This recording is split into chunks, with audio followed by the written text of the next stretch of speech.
The town of Vita was first settled by Ukrainian immigrants back in the late 1800s, and although modest in size by today's standards, back in the 1920s the town was experiencing huge growth with the construction of a 3-story hospital building amongst the town's biggest amenities. Located mere yards from the hospital, a beautiful 2.25-story farmhouse was also erected to be used as a residence for the healthcare professionals who would practice at the Vita Hospital. The old hospital building was torn down decades ago to make way for the new current facility.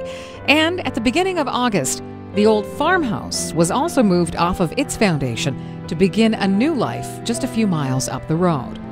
Although there have been many tenants since it was first constructed in the early 20s, the people in the community of Vita still affectionately refer to the grand old farmhouse that sat on the hospital grounds as Waldon House. Its namesake, Dr. Harold Vincent Waldon, would occupy the home along with his wife and 4 children beginning in approximately 1925. Anne Podolsky was a friend and classmate of Mary Ann, one of Dr. Waldon's 4 children. She recalls time spent at the Waldon House as a young girl and just how much the beautiful house had impressed upon her. It was an impressive structure, boasting every modern convenience of the day. It was the best house in town. It had running water, which we didn't have at that time. Had a nice bathroom. You didn't have to go outside in the wintertime. As impressive as the house was, it was the home's resident, Dr. Waldon, who would gain notoriety throughout the Southeast for his unending generosity and kindness. Nick Poshtar grew up 3.5 miles south of Gardenton and recalls the first time he met Dr. Waldon when he was just 8 years old. He saved my life, Dr. Waldon. I got sick in 35 and my appendix busted at home. Keep in mind, very few people at this time actually owned an automobile. Nick's dad bundled him up in the sleigh and headed off with a team of horses cross-country to the hospital in Vita. It was getting dark already, and he carried me in, and Dr. Waldon was there in the office, and within half an hour he did surgery, cut me open, and he said, "I don't guarantee you it. It's a 50-50. But I made it. It was before Christmas. It was before Christmas. There are few from this generation of people who lived in Vita and the surrounding area who didn't have a story exemplifying Dr. Waldon's dedication and kindness. And that dedication extended far beyond being the area's only doctor. He used to treat animals when they got sick, cows and horses. And he also took on the role of dentist, youth group leader, and during the 2-year period when the local church was without a minister, he took on the role of Sunday school teacher and led hymns every Sunday for the congregation. Dr. Waldon was the life's breath of the Vita community during the 1930s. It was the Depression. Both jobs and money were scarce. And according to some sources, the doctor realized that his patients simply could not pay.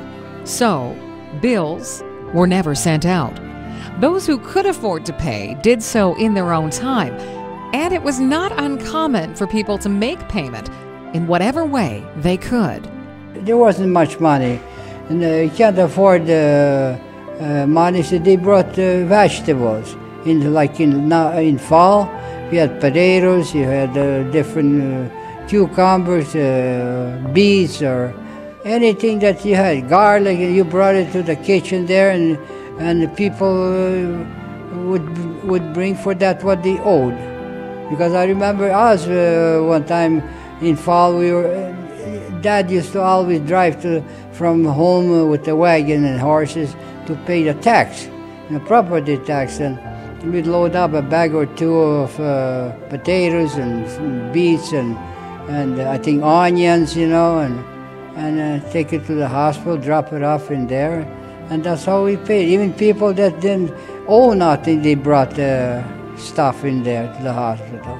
According to documentation of old hospital records, Dr. Waldon admitted more than 10,300 patients to the Vita Hospital. He treated nearly 64,000 others as an outpatient. He made more than 5,100 emergency trips into the surrounding countryside and made more than 2,100 house calls. He took nearly 2,400 x-rays, performed more than 1,000 surgeries, extracted more than 1,190 pairs of tonsils, and delivered more than 1,800 babies. Ann Podolsky fondly recalls Dr. Waldon's dedication. We'll never have a doctor like that again, that went from house to house, you know.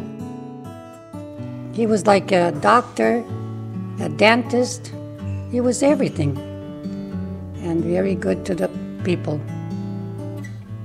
Not only certain people, but all the people, rich or poor.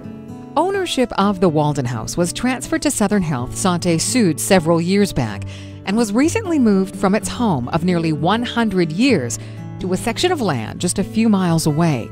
According to Janet Chobatar, the current director of the Vita Hospital, the high cost of maintenance coupled with the estimated cost of necessary repairs facilitated the decision to find the house a new owner. The house was a liability to the region, given the cost to upkeep and the safety of it.